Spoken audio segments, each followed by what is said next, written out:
वळूयात पुढच्या बातमीकडे। सुपारीचे सगळे खेळ हे सध्या वर्षा बंगल्यावरून खेळले जात आहेत असा थेट आरोप केलाय शिवसेना उबाठाचे खासदार संजय राऊत यांनी। मंत्रालयाच्या 6व्या मजल्यावर आणि ठाण्यातून या सुपारीच्या गँग चालवल्या जात आहेत असा आरोपही त्यांनी केला। त्यांच्या या आरोपांना भाजपचे नेते आमदार नितेश राणे यांनी उत्तर दिलंय। मातोश्रीवर वसुली गँग बसली असून वसुलीचा बादशाह 3ऱ्या मजल्यावर बसतो असंही राणे यांनी म्हटलंय। शिंद्यांचे भाडोत्री होते मुख्यमंत्र्यांचे सुपारीचे सगळे जे खेळ आहेत सध्या हे वर्षा बंगल्यावर चालत आहेत सुपारीबाज, आणि मग मंत्रालयाच्या 6व्या माळ्यावर आणि ठाण्यातून या सुपारी गँग चालवल्या जातात आणि सगळे भाडोत्री लोक आहेत। वसुली गँग मातोश्रीवर बसली आहे।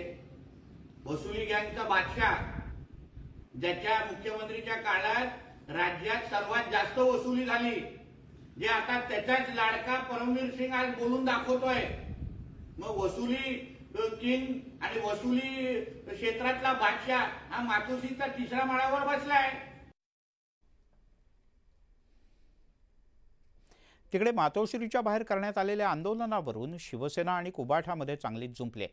आव्हानाची भाषा कशाला करता, हिम्मत असेल तर पुरावे द्या असं शिवसेनेनं म्हटलंय। एकदा आम्ही तुम्हाला सांगितलं होतं की बीडमधल्या घटनेशी शिवसेनेचा संबंध नाही, मग आव्हानं कसली देते आम्हाला? आम्ही अधिकृतपणे सांगितलं शिवसेनेचा संबंध नाही। आव्हानं देत आहे आणि कोणाला देत आहे आव्हानं? बाळासाहेब ठाकरेंच्या मुलाला किंवा शिवसेनेला, ज्याने शिवसेना चोरली ते, आणि ते त्यांचं एकमेकाचं समर्थन करतायत, चोर चोराचं समर्थन करतायत। जो महाराष्ट्र लुटतो आहे, मराठी अस्मिता पायाखाली तुडवतो आहे, महाराष्ट्राची लूट सुरू आहे, त्याला द्या ना आव्हान।